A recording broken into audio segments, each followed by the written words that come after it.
Selamat pagi para saudara seiman dalam Kristus. Salam sukacita dan sehat selalu untuk kita. Marilah kita siapkan hati dan pikiran kita untuk mendengarkan firman Tuhan.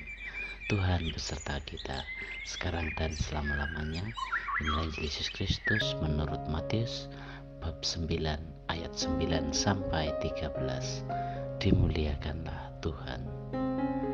Setelah Yesus pergi dari situ, ia melihat seorang yang bernama Matius duduk di rumah cukai.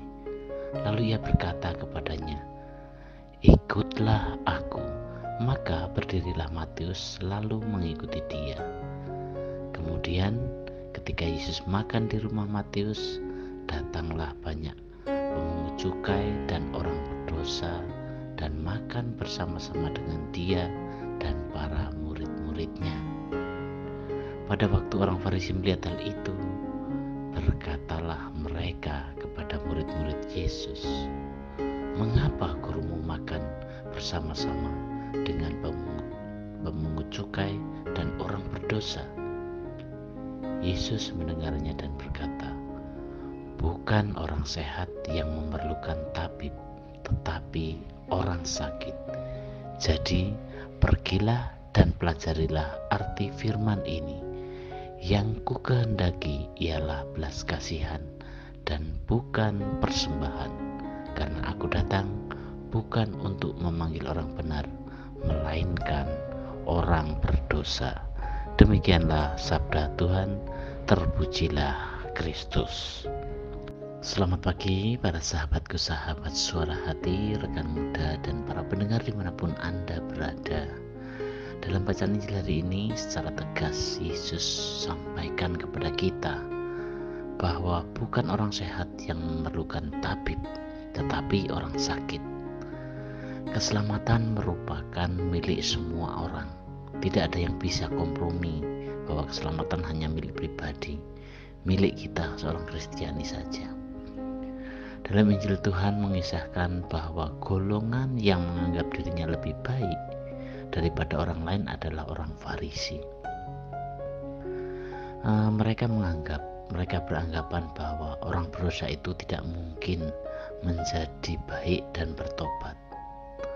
Ketika melihat Yesus makan bersama-sama dengan para pemungut cukai dan orang berdosa, orang Farisi menunjukkan ketidaksenangannya dan berkata, "Mengapa gurumu makan bersama-sama dengan pemungut cukai dan orang berdosa?" Para sahabatku, sahabat suara hati, rekan muda, dan para pendengar dimanapun Anda berada, sudah menjadi kecenderungan manusiawi kita. Kalau mau membentuk suatu struktur kepengurusan, maka mereka yang dicari adalah orang-orang yang memiliki track record yang baik secara moral maupun kemampuan atau keterampilan. Track record yang baik dianggap menjadi jaminan dan punya nilai jual bagi masyarakat. Kalaulah ternyata terekrut orang yang punya catatan buruk, maka orang itu dianggap mencemari kelompok.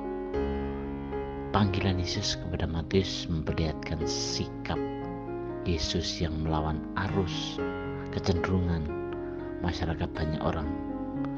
Matius yang punya catatan jelek di kalangan masyarakat justru dipanggil dan dipilih Yesus untuk menjadi muridnya. Tentu saja Yesus tidak bermaksud untuk mengangkat kejelekannya, bukan itu, tetapi melihat kemungkinan pertobatan yang tulus dalam diri Matius. Yesus lebih melihat kehendaknya untuk mengikuti dia dengan kesungguhannya untuk meninggalkan pekerjaan lamanya dan menjadi cara hidupnya yang baru. Jadi ketimbang gambaran atau image orang tentang Matius itu, bagaimana Yesus melihat Matius yang lain. Para sahabatku, sahabat suara hati, dan para pendengar dimanapun Anda berada, ada banyak dari kita yang tidak mendengar suara panggilan Tuhan.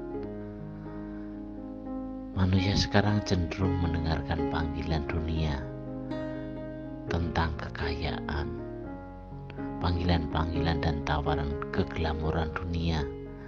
Ini begitu sangat menarik ditawarkan dengan kesenangan-kesenangan duniawi dalam hal-hal kebebasan seksual, kebebasan kehidupan yang tanpa adanya aturan-aturan yang berlaku.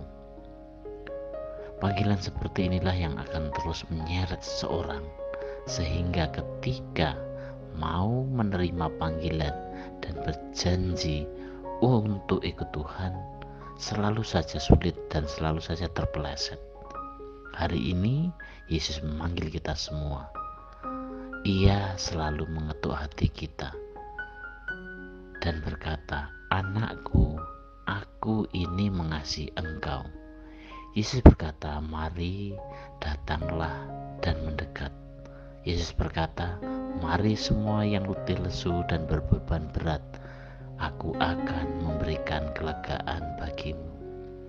Para sahabatku, sahabat suara hati, rekan muda, dan para pendengar dimanapun Anda berada, kita semua, kepada kita masing-masing telah dianugerahkan kasih karunia menurut ukuran pemberian Kristus. Semuanya itu untuk memperlengkapi orang-orang kudus bagi tugas pelayanan demi pembangunan tubuh Kristus. Jelas bahwa siapa saja bisa berubah dan berbalik ke jalan yang benar dan dipakai oleh Tuhan Yesus untuk menjadi saksinya. Apakah kita dapat mempercayai suatu proses pertobatan dan pembaharuan dalam diri sesama kita dengan berbagai potensi yang ada dalam dirinya, ketimbang bertahan dalam suatu gambaran diri masa lalu seseorang?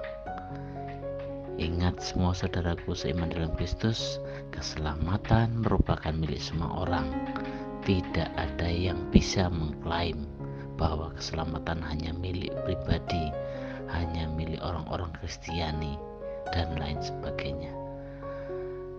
Hari ini kita disadarkan bahwa siapapun diberikan kesempatan untuk bertobat dan masuk dalam kerajaan Allah.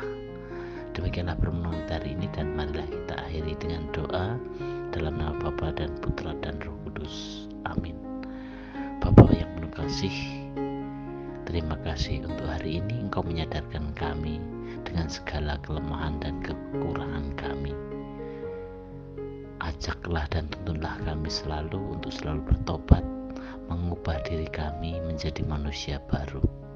Semoga kami lebih terbuka memandang sesama kami dan menghargai apapun yang berasal darinya.